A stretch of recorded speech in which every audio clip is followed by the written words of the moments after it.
Boa tarde a todos que estão em casa.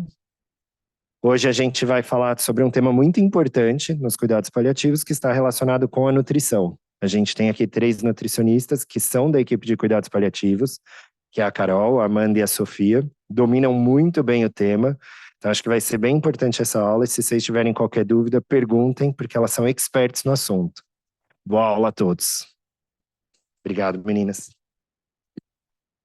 Olá, boa tarde. Meu nome é Caroline e vou começar explicando um pouquinho, falando um pouco sobre nutrição e cuidados paliativos. Então, bom, o que são os cuidados paliativos, né? De acordo com a OMS de 2017, a abordagem que melhora a qualidade de vida de pacientes, adultos e crianças e suas famílias que enfrentam problemas associados a doenças que ameaçam a vida. Previne e alivia o sofrimento através da indicação precoce, avaliação correta e tratamento da dor e de outros problemas físicos, psicossociais ou espirituais. Então, bom, o que o cuidado paliativos faz depois com tudo isso, né?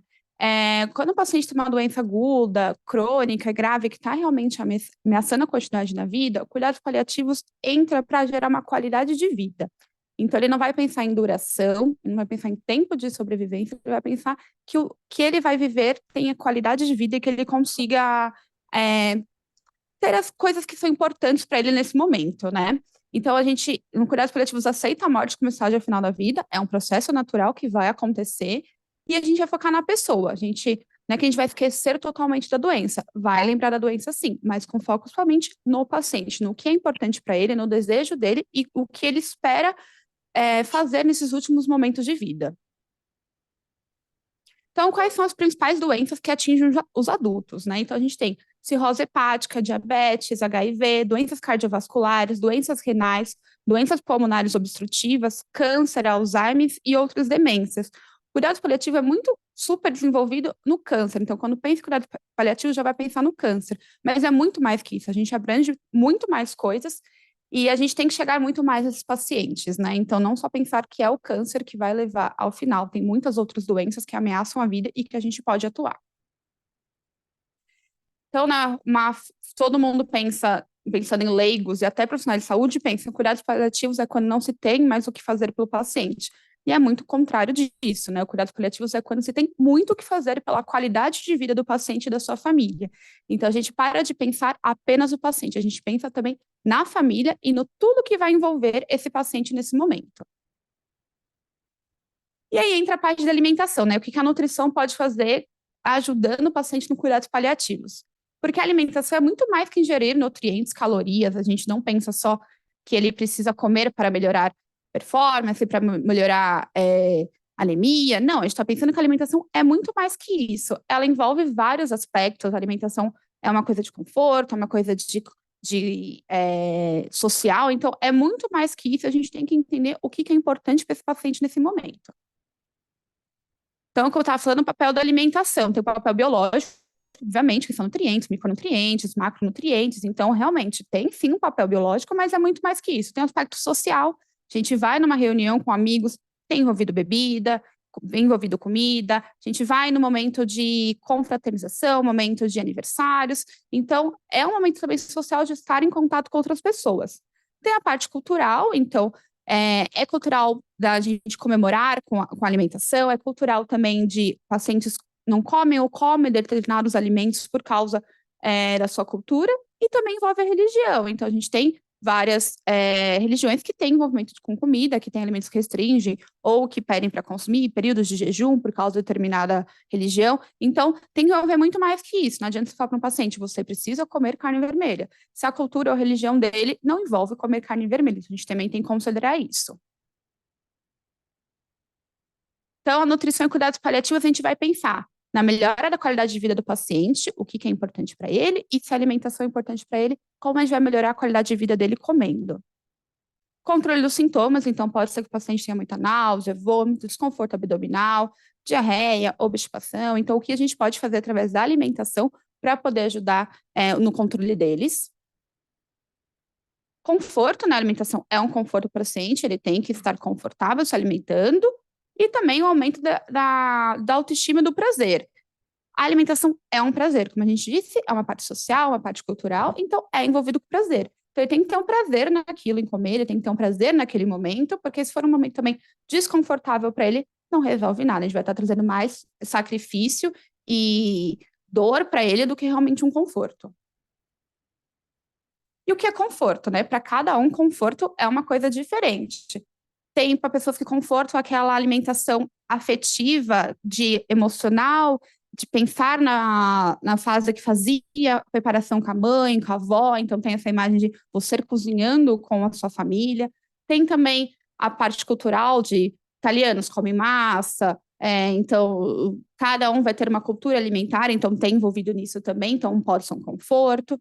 Tem pra gente que conforto é um chocolate, então quem gosta de comer um chocolatinho depois da comida, então é um conforto paciente, para o outro pode ser um hambúrguer. Então, cada um tem um conforto diferente no que vai envolver alimentação. E aí, a nutrição e cuidados paliativos, o que vai fazer, né? Então, a gente tem que considerar várias coisas. Considerar a fase da doença e os medicamentos que eles estão consumindo, para verificar o que dá para ser feito da alimentação. E eles vão ter alguns sintomas, como inapetência, desinteresse pela alimentação. E a gente tem que envolver que ele vai ter uma baixa aceitação alimentar, como a gente vai conseguir melhorar a aceitação dele, mas sem ser uma coisa da alimentação virar uma obrigação, ele tem que comer porque ele quer comer e porque é prazeroso, é confortável, não porque é uma obrigação que ele precisa. Vai ter perda de peso, caquexia, dor, e isso vai gerar a piora de qualidade de vida. Então, a gente tem que reverter esse processo. Pode ter a caquexia, infelizmente, pode ter a perda de peso, mas sem piorar a qualidade de vida. Como a gente vai conseguir administrar tudo isso através da alimentação? Bom, então a gente vai tentar, né, a nutrição, ela vai tentar garantir as necessidades nutricionais desse paciente, pensando em calorias, proteínas, na ingestão de líquidos, mas claro, também considerando, como a Carol já falou, a fase da doença, né, e balanceando, pensando até quando faz sentido a gente incentivar para que realmente o paciente receba e consuma toda essa quantidade que ele precisa. E a gente vai tentar balancear isso também com a questão de aceitação alimentar, tolerância e dos sintomas gastrointestinais. Então, pensando nos objetivos da nutrição nos cuidados paliativos, o principal objetivo vai ser realmente reduzir e prevenir esses efeitos colaterais provenientes tanto do tratamento quanto da própria doença que o paciente está enfrentando. Além disso, a gente vai tentar também retardar o aparecimento da síndrome anorexia-caquexia, que acaba impactando de forma muito negativa a qualidade de vida e a performance desse paciente. Ele acaba ficando mais dependente para fazer as atividades de vida diária. Tentar manter uma hidratação adequada, ressignificar o alimento também, como a Carol já falou um pouquinho, tentar o máximo possível que os momentos de refeições sejam um momento de prazer e de conforto, tanto para ele quanto para a família que também está o acompanhando naquele momento. E, além disso, ofertar e garantir uma nutrição sem dor e sem desconfortos também para ele. Pode passar. Então, a nutrição, ela vai ter um papel super importante justamente no controle desses sintomas. Então, como a Carol já falou, a gente tem uma série de estratégias que o nutricionista pode utilizar para auxiliar o paciente no controle dos sintomas e garantir, melhorar uma qualidade de vida mais adequada. Então, sintomas como náuseas, vômitos, obstipação, diarreia, desconforto abdominal, alteração de paladar, xerostomia, odinofagia, disfagia, então tudo isso o nutricionista é capacitado, né, e é uma coisa que a gente tem que ter muita atenção, avaliar esse paciente continuamente para verificar quando que a gente precisa intervir ali em cada questão. E aí, pensando então nessa questão da nutrição, de nutrir esse paciente, como que a gente vai fazer a escolha dessa via de alimentação? Então, a gente tem a nutrição por via oral, por via enteral e parenteral. Deixa eu passar.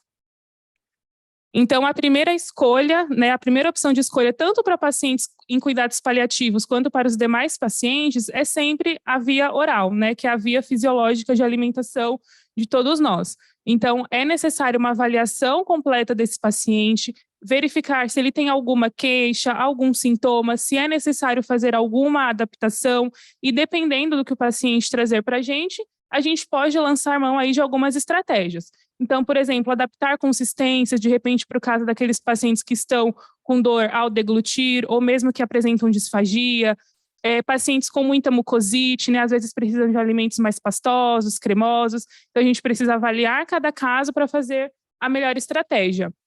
Podemos fracionar refeições, então, para aqueles pacientes que sentem muito desconforto, às vezes não toleram grandes volumes de refeições, de alimentos, é uma coisa que a gente pode fazer. Aumentar os temperos naturais vai favorecer a ingestão daqueles pacientes que estão um pouco mais inapetentes, com paladar alterado, porque isso acaba realçando o sabor dos alimentos. Oferecer alimentos de preferência do paciente é sempre uma boa estratégia também, porque são coisas que ele já gosta, né? Então, provavelmente vai favorecer mais a aceitação. Deixar a alimentação colorida e atrativa, né? Então, uma coisa que serve para todo mundo, na verdade, a gente sempre fala que a gente come primeiro com os olhos, né? Para esse paciente não vai ser diferente, né? Então, é importante manter ali uma apresentação adequada, uma comida apetitosa para que ele sinta realmente vontade de se alimentar.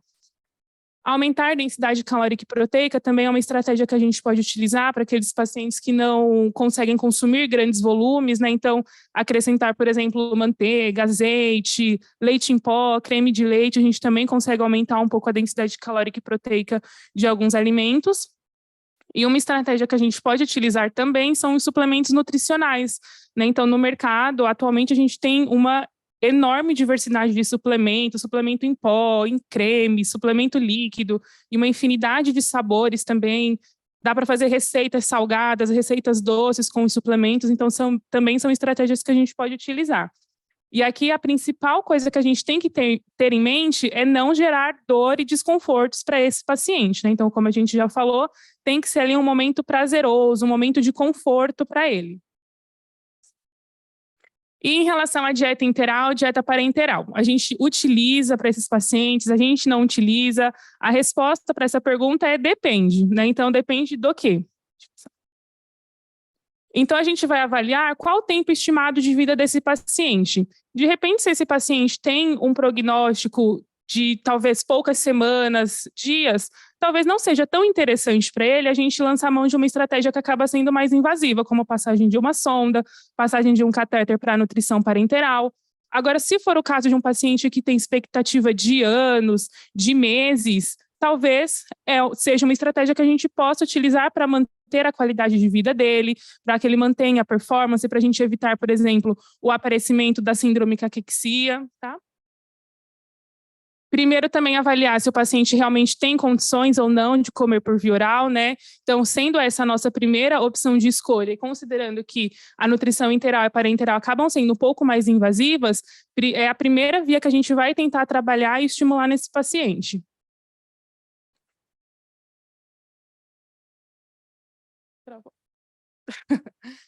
E aí, juntamente então, com essa questão, né, de avaliar se tem condições de comer ou não por via oral, avaliar qual a real indicação do uso de uma dessas terapias alternativas e avaliar também se o paciente tem condições de alta, né? Então, esse paciente ainda vai para casa, ainda tem, né, entra também bastante em contato com essa questão do tempo estimado de vida, né? É um paciente que ainda tem uma certa expectativa, ainda vai para casa, ainda tem uma boa performance, então, coisas também que a gente tem que avaliar.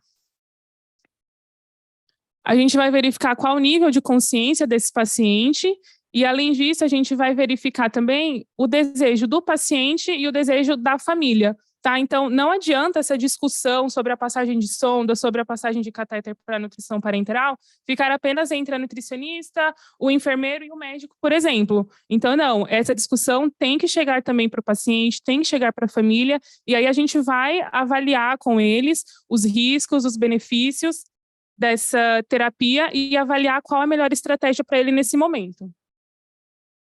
Em relação ao jejum, então, é muito comum que nos últimos dias de vida os pacientes acabem ficando mais períodos em jejum, né? Então, muitas vezes eles acabam não tendo uma condição, um nível neurológico adequado para que permita a oferta de alimentos, né? E, além disso, também eles não exprimem a sensação de fome.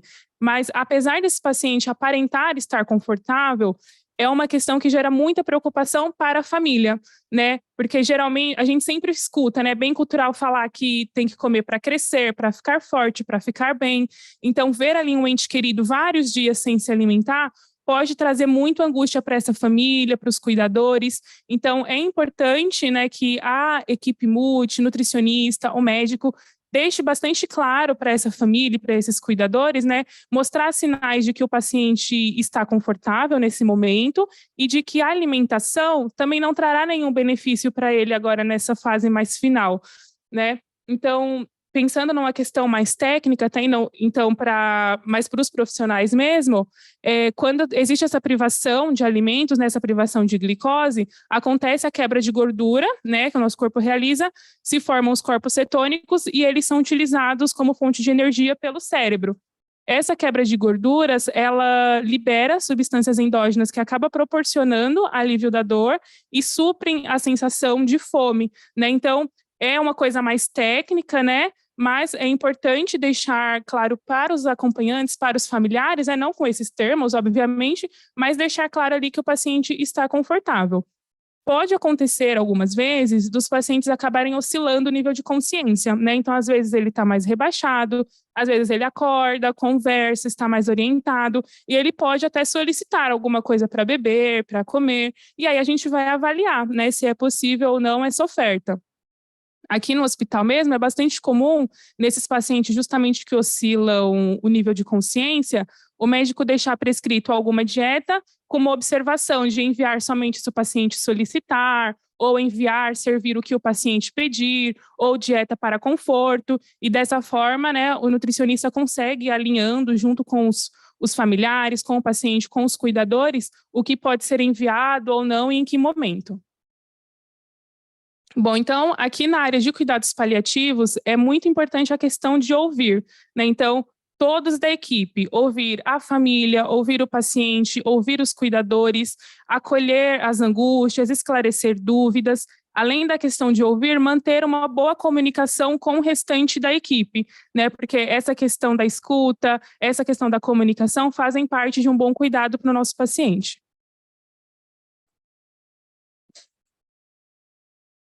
Então, pensando nessa parte da atuação da equipe multidisciplinar, segundo a Academia Nacional de Cuidados Paliativos, a equipe completa em todos os hospitais deve incluir médico, enfermeiro, psicólogo, assistente social, nutricionista, fisioterapeuta, fonoaudiólogo, terapeuta ocupacional, assistente espiritual e dentista.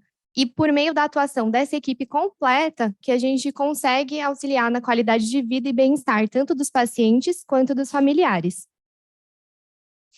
E mesmo sendo reconhecido que realmente precisa ter um nutricionista dentro da equipe, ainda é uma atuação que gera muita angústia, tanto para os profissionais que atuam, quanto para a equipe, por ter temas conflitantes e angustiantes, como o do jejum, que a Amanda acabou de mencionar.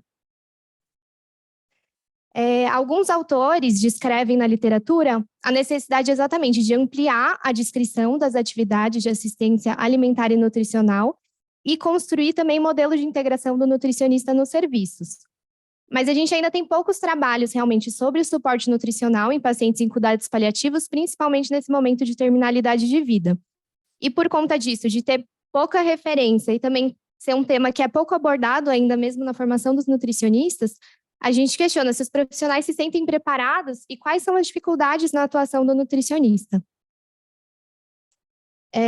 Algumas referências também falam sobre a formação dos profissionais em cuidados paliativos, que contribuiria para a tomada de decisão e também auxílio nesses conflitos bioéticos que atingem a área. E também os profissionais que não têm essa formação em assistência paliativa e atuam na área, acabam tendo maior tendência à obstinação terapêutica, uma dificuldade no planejamento do cuidado integral, e também uma dificuldade na comunicação efetiva com a equipe, paciente e familiares. Pensando nisso, a equipe de nutrição em cuidados paliativos aqui do hospital, junto com o restante da equipe multiprofissional, a gente está fazendo um trabalho de nutrição em cuidados paliativos, que o título é Nutrição em Cuidados Paliativos, um panorama brasileiro da formação, atuação e compreensão dos nutricionistas hospitalares sobre o tema, e exatamente com o objetivo de entender, por se tornar importante o entendimento dos profissionais sobre o tema e de forma a contribuir para possíveis melhorias nas instituições de saúde brasileiras, entender como que poderia ser, como que está atualmente o panorama brasileiro dos profissionais. Então, o objetivo geral do nosso trabalho é avaliar, por meio de um questionário, os nutricionistas hospitalares brasileiros quanto ao conhecimento, formação e atuação na área de cuidados paliativos. E a gente deixou como objetivos específicos caracterizar essa população de nutricionistas brasileiros hospitalares quanto ao conhecimento, atuação, formação ou não em cuidados paliativos e também identificar o impacto emocional dessa atuação no atendimento dos pacientes em cuidados paliativos, além de identificar condutas e aspectos envolvidos no atendimento nutricional. A nossa pesquisa já foi aprovada pelo Comitê de Ética do Hospital e também na Plataforma Brasil, e a gente começou a divulgar esse questionário, e a gente convida todos que estão assistindo a aula para participar da nossa pesquisa. A gente deixou tanto o link quanto o QR Code para vocês poderem acessar a pesquisa, para a gente poder realizar esse trabalho. E para finalizar, a gente deixou uma frase da Cecily Sanders. Você é importante por quem você é importante até o último momento da sua vida, e faremos tudo o que pudermos, não só para ajudá-lo a morrer em paz, mas também para viver até morrer. E as nossas referências. Obrigada.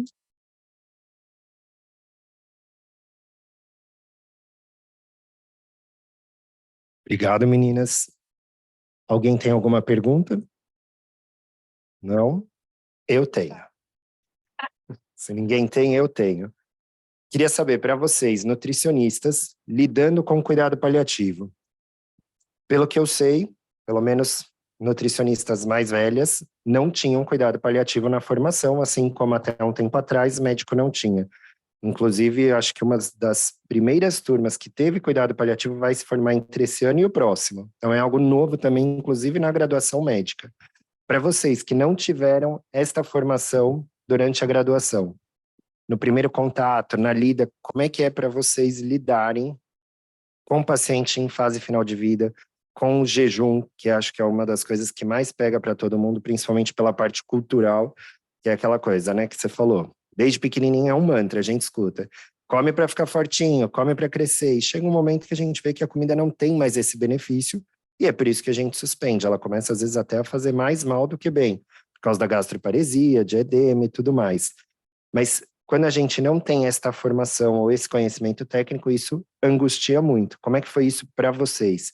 Vocês tiveram essa angústia no começo, antes de adquirir esse conhecimento em cuidados paliativos? Vocês percebem dos colegas que existe ainda essa angústia? Como é que é lidar com não fazer o que vocês estudaram a vida inteira para fazer?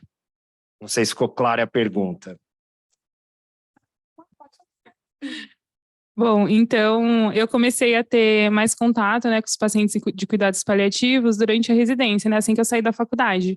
E realmente a gente não teve nenhuma formação, né? A gente ouve bem por cima, assim, falar, mas não teve, por exemplo, nenhuma aula específica de nutrição em cuidados paliativos. Então, é mais aprendendo ali, no comecinho foi mais aprendendo na raça mesmo, né?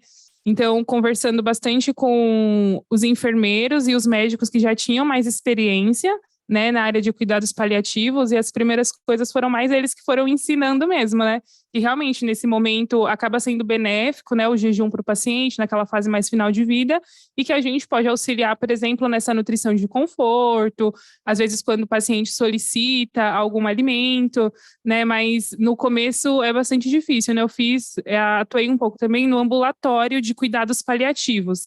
Então, lá já tinha uma outra abordagem, né? Eram pacientes que estavam sendo acompanhados pela equipe já há um tempo, e eram pacientes que não tinham um prognóstico de vida curto, né? Então, eram pacientes que ainda tinham uma sobrevida prevista de bastante tempo, anos. Então, com eles a abordagem já era diferente, né? Então, a gente lançava mão de diversas estratégias e tudo mais para tentar garantir o máximo possível que ele recebesse tudo o que precisava para tentar manter aquela qualidade de vida. A gente até atendia pacientes também com sonda enteral, né, no ambulatório. E é uma estratégia que, de fato, pode ser usada nesses pacientes quando bem indicada, né? Então, mas no começo é um pouco mais difícil, mas com a prática e, às vezes, os cursos, aulas que a gente vai tendo, né, ao longo do caminho, vai ajudando também, mas o contato com a equipe multi, com a equipe médica, também é uma coisa que enriquece bastante esse conhecimento. Da minha experiência também, eu saí da faculdade sem ter experiência nisso, então foi uma área nova. A minha primeira atuação foi na residência também em oncologia pediátrica, então a gente tinha os pacientes em cuidados paliativos. Lá a gente aprendeu muito com as nutricionistas que tinham realmente essa experiência já e ensinaram para a gente, mas no começo era muito aflitivo, ainda mais porque na pediatria as mães, os pais, eles ficam extremamente angustiados de não poderem alimentar o seu filho, né?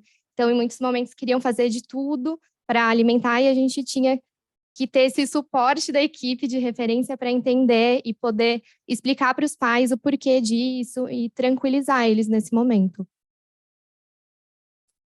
Bom, eu na faculdade não tive nada de cuidados paliativos também, mas eu fiz estágio no hospital, dentro de um hospital oncológico. Então, já tive no estágio já experiência com cuidados paliativos, participar de reuniões sobre cuidados paliativos. E o jejum, sim, é um problema muito grande, né? Choca a gente muito, falar, nossa, vou deixar o paciente em jejum. Quanto tempo ele está de jejum? 10, 15 dias. É uma coisa que choca muito e dá um certo desconforto, tipo, que não estou fazendo nada por ele, até no começo. Mas também eu tive um choque de outro extremo, quando o paciente tem uma gastroparesia, não está conseguindo se alimentar, mas quer muito se alimentar. Então, eu nunca tinha passado por minha cabeça passar uma sonda nasogástrica aberta e liberar uma líquida para conforto. Então, pensar que o paciente vai estar consumindo alguma coisa e já vai estar saindo ao mesmo tempo. Então, o jejum foi conflitante, mas também foi conflitante essa parte de liberar uma coisa para conforto, sendo que vai sair tudo porque o paciente tem muito desejo. E até atrelar isso muito com a equipe médica, né? Até que ponto a gente vai? Qual alimento a gente pode liberar que vai estar conseguindo passar por essa sonda depois para drenagem? Porque tem muitos pacientes que não querem comer. Tem muitos pacientes que realmente criam uma aversão à alimentação no geral. Mas tem muitos pacientes que querem, é o desejo deles. Sempre comi, quero continuar comendo. Então, como atrelar o desejo do paciente, mas também esses sintomas que eles têm que são muito importantes e que geram outras diversas coisas, né? Então, até atrelar o que pode, o que não pode, tentar fazer estratégias para conseguir. No começo da minha experiência foi bem conflitante como fazer isso. Então, acho que são choques múltiplos, né? E a família também que choca demais. A família quer que o paciente coma, eles cobram isso. Mas como a gente vai fazer a família entender que, ok, ele não está precisando comer nesse momento, ele está tranquilo, ele não está sentindo fome, como a gente consegue fazer isso também? E até que esses pacientes que eram final de vida, a gente via que a perspectiva dele era menos de 7 dias, mas eles estavam acordados, lúcidos, orientados, com a barriga gigantesca por múltiplos motivos, mas queriam muito comer. E aí, dieta geral liberada, comia, vomitava, vamos liberar uma dieta líquida, vai passar uma sonda nasogástrica. Ele não quer consumir apenas uma dieta líquida, ele quer comer uma dieta geral, quer comer um hambúrguer, quer comer uma coisa diferente. Como fazer isso, mais atrelado aos sintomas que o paciente tem, né? Então, eu tive uma paciente que ela estava super acordada, muito magrinha, com barriga gigante, mas ela queria comer dieta geral. E a equipe médica e de enfermagem ficava, gente, o que a gente vai fazer? A gente vai dar comida, a enfermagem ficava desesperada, ela tá comendo demais, ela tá comendo muito o dia inteiro, mas ela quer comer. Deixa ela comer, é o que ela quer, os últimos momentos dela. Se não tá gerando desconforto para ela, é o que ela quer, faz parte. Então, como a gente atrelar com a equipe, né, o desejo do paciente e os sintomas, como a gente vai ter esse manejo, né?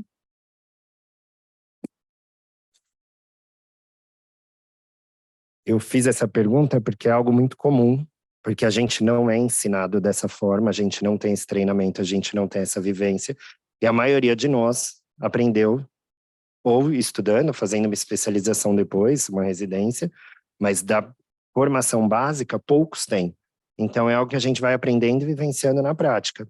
E aí, acho que é um ponto muito importante que vocês trazem na aula. A alimentação, ela não pode gerar dor. E a dor, quando a gente fala, a maioria pensa em dor física. Mas a dor, ela tem vários contextos. Esse exemplo que você trouxe, Carol, o paciente quer comer, mas o paciente, ele come e passa mal e vomita. Mas ele quer comer. Qual o problema dele vomitar? Para nós, pode ser desconfortável, mas às vezes, para aquele paciente, é melhor ele comer e vomitar do que ele ficar sem comer.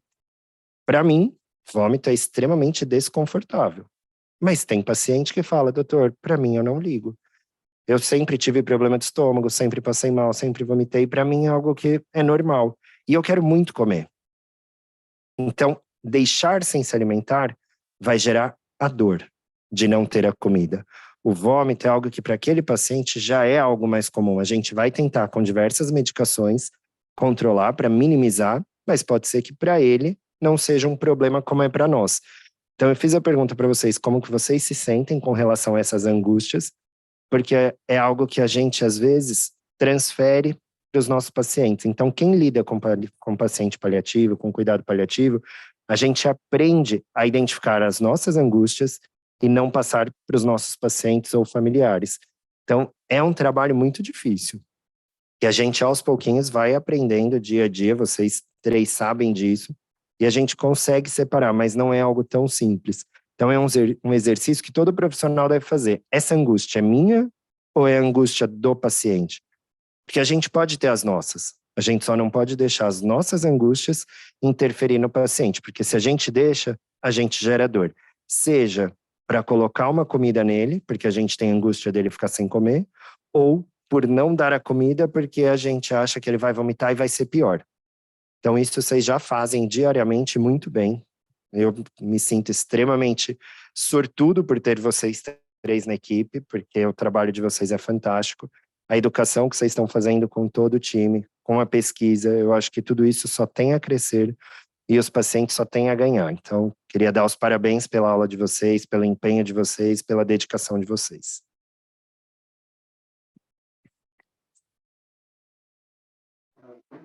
Oi, meninas. Posso fazer um comentário? Pode Por falar, favor. Dani.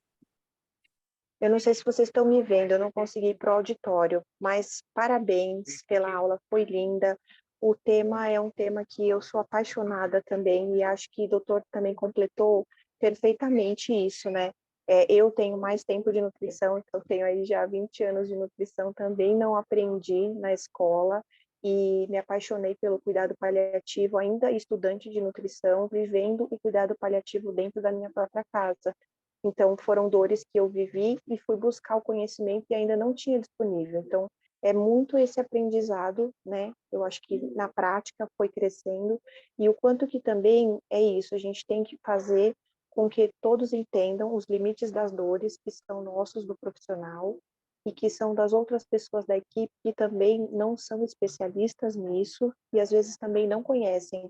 Então, às vezes a gente está muito preocupado com essa questão, né, do paciente, da família do paciente, mas tem os outros profissionais da equipe, né, os outros médicos, enfermagem, toda a equipe. Então, num outro serviço que eu atuei antes do 9, a gente fazia as reuniões do time de paliativos e a gente trocava essas nossas angústias e a gente também combinava como seriam as abordagens de modo que a gente pudesse contribuir como time. Tá? Então, eu acho que parabéns pelas colocações, foi muito bacana e acho que é isso, a gente tem que cada vez mais pensar em evoluir o conhecimento e compartilhar o conhecimento para que a gente traga situações lindas, lindas. Aqui a gente viveu alguns momentos maravilhosos de cuidados paliativos já no 9 e acho que a gente ainda tem muito mais para proporcionar para os nossos pacientes.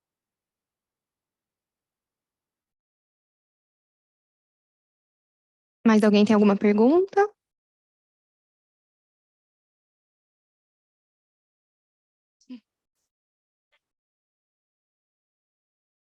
Queria falar parabéns para vocês, meninas, muito importante, assim, isso a gente só vai mudar, só vai trazer essas mudanças de graduação, mesmo se a gente realmente que já passou por esse momento, trouxer essa importância, vamos ver se um dia a nutrição se atualiza, assim, igual a medicina, e a gente começa a falar sobre esse assunto, né? É muito engraçado que a minha vivência é muito diferente da de vocês, porque a gente está falando aqui de um paliativos hoje, a atuação de vocês já dentro do hospital, né? Então já é um momento muito delicado. Então se a pessoa internou é porque ela teve algum sintoma que teve que trazer ela para cá, né? A minha vivência é muito relacionada a idosos já em fases diferentes de uma demência e normalmente que estão em LPI. Então assim, é uma vivência bem diferente da de vocês, né, na Geronto. E desculpa, gente. E aí eu queria só perguntar assim para vocês, porque na minha vivência que eu sentia, quanto antes a gente começava a conversar com a família sobre os assuntos, mais tranquilo era. E eu tinha uma parceria também muito forte com a Fono. Eu não sei se vocês trabalham assim direto com a Fono, mas no nosso caso a gente conseguia fazer várias coisas nesse sentido. Por quê? É que nem o doutor falou, ele quer comer, mas aí ele é demenciado, o risco de broncoaspirar é muito maior. Se ele broncoaspira, ele tinha que ir para o hospital, porque provavelmente ele tinha uma pneumonia. Aí era aquela discussão sobre o antibiótico, o tratamento, e tudo isso gerava um desconforto. Então, o que a gente sempre tentava ir trabalhando com a família nesse sentido de deixava só o suplemento uma vez por dia, espessava na consistência que ele queria, alternava o sabor, batia com alguma coisa. Eu trabalhei muito com o pessoal eu trabalhei muito com o público judeu, então tinha vários, que nem a gente tem o Natal, Ano Novo, então eles também têm, né, as comemorações que têm alimentos específicos, acho que é o da Rê. E tem esses alimentos específicos, então a gente trabalhava bastante. Então, eu queria saber um pouquinho, assim, da parte hospitalar, que eu acho que é o mais difícil. Se o paciente já chega totalmente já, então, com uma terapia integral já bem concretizada, se vocês já tiveram alguma vivência de trabalhar aquele momento de que talvez seja o momento de tirar essa terapia, ou se uma vez que ela está lá, vocês hoje em dia também não tentam nisso, e se a fono tem atuado bastante com a gente, assim, se a gente tenta aproximar ela, se já teve algum caso que a gente conseguiu trabalhar juntos para que gerasse um resultado positivo, assim. Porque a gente sabe que às vezes tem essa angústia do comer, mas também tem o risco de broncoaspirar, e aí se contaminar, infectar. Então, assim, acho que é dessa parte do trabalho conjunto. Mas, assim, excelente, parabéns, assim, vejo o futuro maravilhoso de vocês, assim. E, assim, já respondi, vamos multiplicar para todas as colegas, que todo mundo aqui conhece várias nutris, multiplique bastante, porque acho que é um ponto muito inicial para a gente discutir isso depois, antes ainda, trazer para a graduação, que é muito importante, né? Muito legal. Parabéns. Obrigada, Ká. Então, já teve casos de pacientes paliativos que tinham alto risco de broncoaspiração, mas que tinham muito desejo em comer. O que a gente às vezes não consegue fazer tantas preparações específicas que ele tem vontade, mas já teve alguns casos da fono falar, eu vou oferecer o alimento, vai ser o momento dele comer. Então, não é uma dieta liberada, é só para teste. Então, ela vai, ela acompanha, ela faz os testes, já teve caso na UTI dela ir 2 vezes por dia, para poder dar o conforto para ele, sim. Então, e às vezes até casos que não é nem, a equipe nem estava cuidando, mas a fono via essa importância, a equipe via essa importância, e fazer isso. Eu tinha um alto risco de broncoaspiração, mas conseguia. E até tem um caso que estão vendo na UTI agora, de um paciente que está com sonda enteral, mas tem alto risco de retirar por agitação. E aí ficou decidido na reunião até que a gente vai manter esse paciente com sonda até ele arrancar, porque ele internou por causa de broncoaspiração alimentar. E aí, se arrancar, o que a gente vai fazer? Provavelmente vai ser liberada uma dieta para conforto. Então, vai ver com a fono quais são as consistências, os tipos de alimentos que dá para ele oferecer, porque é o desejo dele muito comer. Ele tem esse desejo, ele quer comer. Se ele está mais consciente, orientado a arrancar a sonda, vai ser liberada uma dieta oral para conforto, e se ele broncoaspirar, é um risco que vai ser corrido e vai limitar os cuidados até onde der. Mas é uma parceria que tem que ser muito forte, porque atrelar o que ele quer comer na consistência que dá, para a gente garantir que ele consiga ter o desejo dele. Então, se ele quer uma fruta específica, a consistência a gente vai conseguir fazer, o suco a gente vai conseguir fazer, às vezes não vai ficar liberada essa dieta, mas a fono consegue fazer esse oferecimento para ele. Teve um caso parecido também que aconteceu comigo, acho que foi no fim do ano passado, mais ou menos. Internou um idoso que começou o acompanhamento com cuidados paliativos. Ele tinha quase 100 anos já e era uma demência já um pouco mais avançada. Estava com uma dieta pastosa batida, que a fono tinha liberado, mas ele estava pedindo muito uma lasanha. Muito, que era a comida preferida dele, e que ele tinha descendentes italianos, então sempre comeu muita massa e queria muito. Quando fui conversar com ele, eu não consegui conversar, ele estava ali mais um momento já mais de confusão, mas mais cedo ele tinha falado isso para as técnicas de enfermagem. Aí as técnicas vieram, falaram para mim, você não consegue arrumar uma lasanha, pelo amor de Deus. Eu falei, olha, por sorte a gente até tem lasanha hoje à noite no jantar. Mas ele tá com uma dieta pastosa batida, né? Vamos ver o que a gente consegue fazer. Aí falei com o médico intensivista primeiro. Você acha que dá para ofertar? Dá, pode mandar. Falei com a fono. Então, tá com a pastosa batida. Será que você consegue passar lá, avaliar? Ela falou, não, pode mandar que eu vou na hora do jantar e eu vou lá e ofereço para ele como se fosse mesmo um teste. Aí fiz o pedido, deixei uma massa bem cozidinha, com bastante molho, né? Só com a carne moída, né? Sem o presunto, que acaba ficando mais sólido. E assim a gente vai tentando, né? Fazer algumas adaptações para justamente oferecer um momento de conforto para esses pacientes. E pensando em conforto da família também, um caso que eu sempre lembro bastante é de uma criança que a gente tinha, que ela gostava muito de suplemento de morango. E ele não estava mais acordado, estava com dieta integral exclusiva, só que a mãe estava muito angustiada. Nossa, eu não estou dando o que ele gosta. E aí a gente infundiu pela sonda o suplemento de morango, e aí só de ela ver ali o rosinha descendo na sonda já foi um conforto para a mãe. A mãe ficou mais tranquila, que estava dando o que ele gostava de comer. Exato.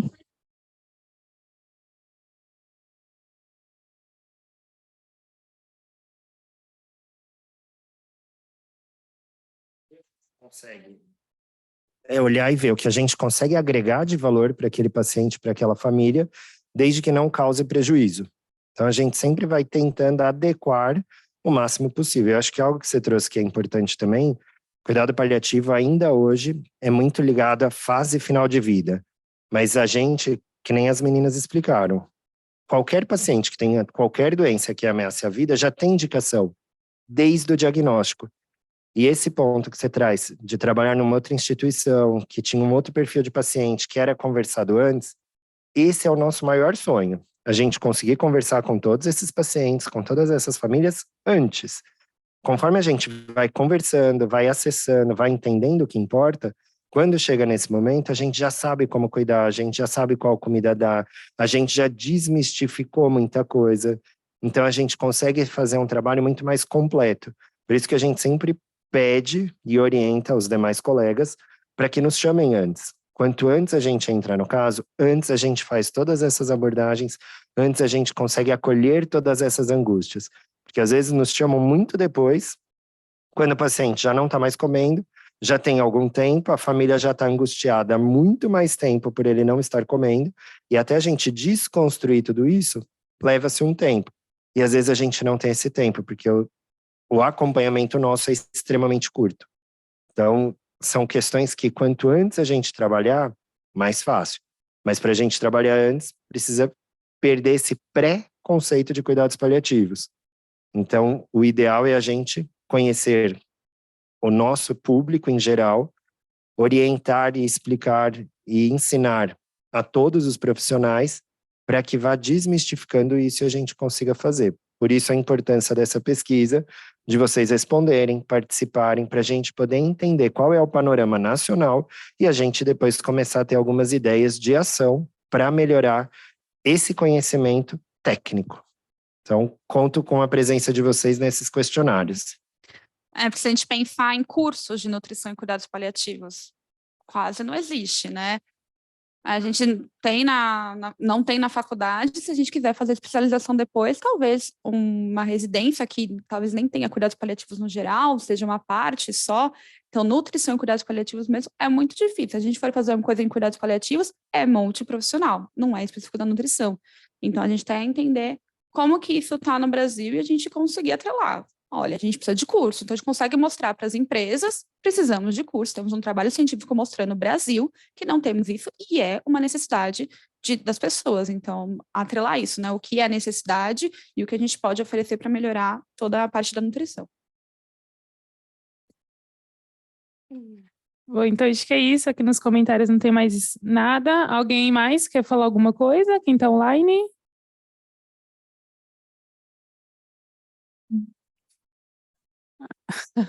Acho que não. Então é isso, pessoal. Obrigada pela presença de todo mundo que está aqui com a gente, quem está no online também. A gente conta agora com vocês para responder a pesquisa e para divulgar também para todos os colegas que trabalham em hospitais, certo? Obrigada, gente.